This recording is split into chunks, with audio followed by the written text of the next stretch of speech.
A while back, Amazon released Amazon Go Store, where basically you can go into the store and you can grab whatever off the shelf and it'll automatically add it into your cart. And you can just walk out because they just charge a credit card. And they were saying they were using AI. So I want to react to what they said in the video, and I'll explain my thought process on like why they did it and why it wasn't actually real. So here's their demo video that they have. So I'm just going to play it and then kind of go through my thoughts on like what they did. 4 years ago, we started to wonder, what would shopping look like if you could walk into a store, grab what you want, and just go? What if we could weave the most advanced machine learning, computer vision, and AI into the very fabric of a store, so you never have to wait in line? No lines, no checkouts, no registers. Welcome to Amazon Go. Use the Amazon Go app to enter. Then put away your phone and start shopping. It's really that simple. Take whatever you like. Anything you pick up is automatically added to your virtual cart. If you change your mind about that cupcake, just put it back.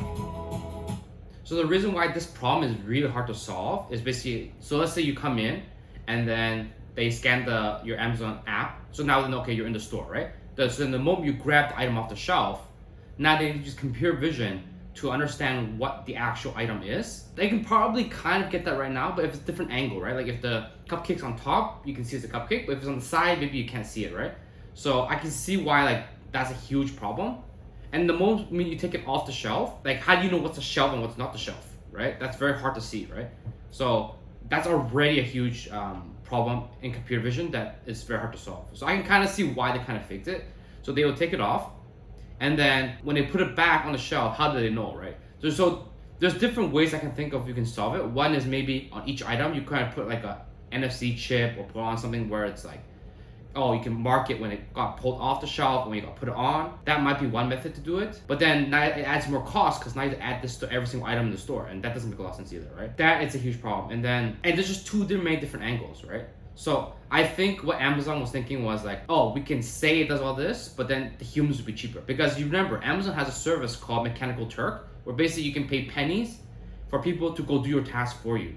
So maybe in their eyes, this is a huge marketing and UX play, where basically they would say, oh, we do all this stuff, and then behind the scenes, it's basically fake AI, right? It's like, oh, the AI is doing this, but really they have humans watching all the cameras saying, oh, you grab this item, then they can just mark it on your cart that he pick up this item, right? And the idea is, if your employee costs like 1 cent or $1 an hour, then all of a sudden it makes sense. Sometimes people forget that AI, they think that AI is the be all end all, but then sometimes manual labor from humans is way cheaper than paying software. Because sometimes if you make this AI solution, maybe the software breaks down and you need to hire a developer to come in and fix it. And that is more expensive than maybe you just use someone that's $1 an hour who will for sure be able to figure out what the problem is, right?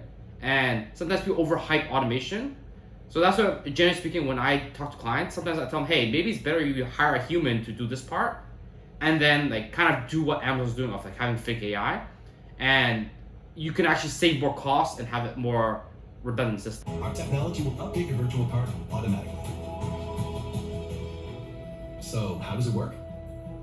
We use computer vision, deep learning algorithms, and sensor fusion, much like you find in self-driving cars. We call it Just Walk Out technology. Once you've got everything you want, you can just go. And then here's the article like where they say that it's powered by a lot of humans, and they do mention that they're using Mechanical Turk. See, Amazon's remote data labelers are paid $1-2 an hour. At the end of the day, it feels like this was really just a big marketing play, and it worked for the most part until they got exposed. But even if they got exposed, it doesn't really matter, right? Like if this is just business, right? Arbitrage, right? If you can sell it to people, the experience, and then it costs you someone that's $1 or $2 an hour, and they are just doing this in the background, who cares, right? So I think it was really smart on their part because they already have the infrastructure for Mechanical Turk for the labor market, and it can work, right? But I don't know, like it's just too much bad press and they won't push forward, or they're gonna keep doing it. Well, but we'll have to find out. So I guess you can look in your local area and see if there's any more Amazon Go stores.